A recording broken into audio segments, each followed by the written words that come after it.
X-Men 97 com certeza foi o melhor produto já feito com os X-Men de todos os tempos. Essa animação retratou bem os personagens, dando personalidade própria, densidade e enredo para cada um. E de longe, um dos melhores personagens foi o Magneto.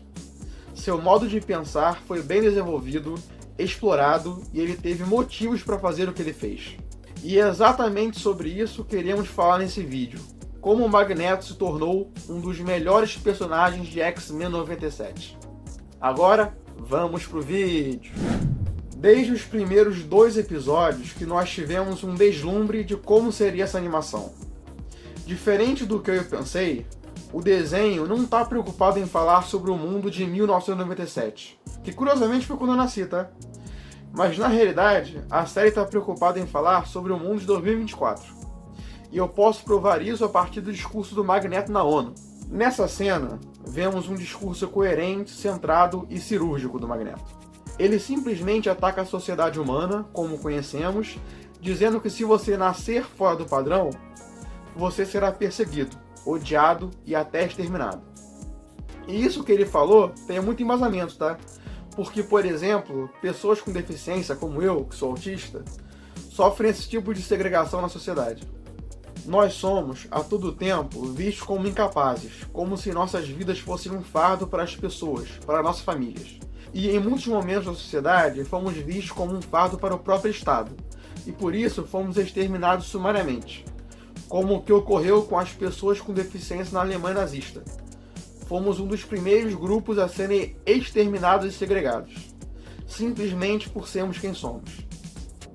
E o Magneto sabe muito bem disso, porque ele viveu isso. Ele mesmo foi vítima do nazismo quando criança, sendo levado a um campo de concentração. E no 8º episódio, nós vemos a inscrição do prisioneiro no seu braço, as marcas de quem foi preso no campo. Mas o Magneto não foi só vítima dos nazistas. Ele também foi vítima do seu próprio povo. Isso ocorreu no momento que eles descobriram que ele era mutante. Assim, o Magneto sabe exatamente o que é ser odiado por ser diferente, por ser um mutante. Tanto que a única pessoa que conseguia mudar um pouco a forma como ele via o mundo era o seu melhor amigo, Charles Xavier, que, no início da série, acreditamos que estava morto, mas no fim descobrimos que ele estava no Império Shi'ar. E foi necessário o seu melhor amigo morrer para que ele tente buscar mudar um pouco o seu modo de ver as coisas, buscar agir como o professor agiria. Ele fez isso para honrar o legado do professor. Mas tudo isso desmoronou quando ocorreu o genocídio mutante Genosha. Naquele momento, toda a boa vontade que o Eric tinha para agir como professor se foi. Ela morre da mesma forma que o Sanguessuga morreu em seus braços, durante o massacre. Então, gente, entendam, o Magneto simplesmente cansou. Ele viu que não dá para humanos conviverem com mutantes. Porque no fim, o preconceito e o medo sempre irão prevalecer sobre a razão e a tolerância. Por isso eu digo que o Magneto não está de todo errado.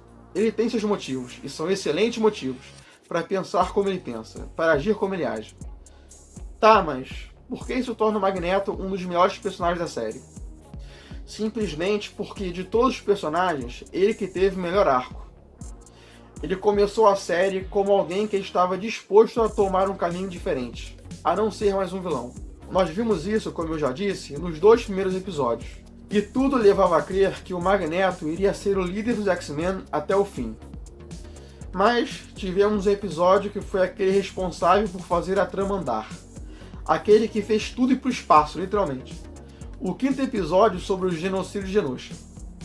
Ali nós tivemos um momento dramático, que fez o arco do Magneto se subverter. Ali o Eric deixou de ser o líder dos X-Men e voltou a ser o Magneto. E nós só vimos o início das consequências desse acontecimento no episódio 8. Então, gente, entendam, mesmo que a série tenha focado em personagens incríveis como o Noturno, que sempre foi o meu personagem preferido, ela apenas deu um arco extremamente bem construído com alguns personagens, dentre eles o Magneto. Tá, mas quem são os outros personagens que têm um arco tão bom quanto o do Magneto? O Ciclope é um deles, que passa por um arco de luto ao ter o seu filho e ser obrigado a abandonar ele para que o Nathan tenha uma chance de sobreviver. Pensando bem, ele passa por 2 arcos assim, né? Porque o segundo é sobre a morte da Madeline Pryor. A Vampira é uma outra personagem que tem um arco desses, principalmente após ela engatar um romance com o Magneto, mesmo amando Gambit. E com o massacre de Nosha, ela pirou completamente, devido à morte do Gambit, né? Enfim, tem muitos personagens com arcos incríveis, mas só o Magneto deixou de ser um vilão para se tornar um herói. E com toda a catástrofe foi mostrada na série, ele se arrependeu e voltou a ser um vilão. Foi algo muito complexo e bem amarrado, e com isso, minha análise chega ao fim. Espero que vocês tenham gostado do vídeo. E se gostou, dá um like aí, galera. Isso me ajuda muito. E se inscreve no canal, que isso me ajuda muito mais. E clica nesse sininho para continuar recebendo todos os vídeos. Muito obrigado por chegar até aqui, ao infinito e além, e valeu!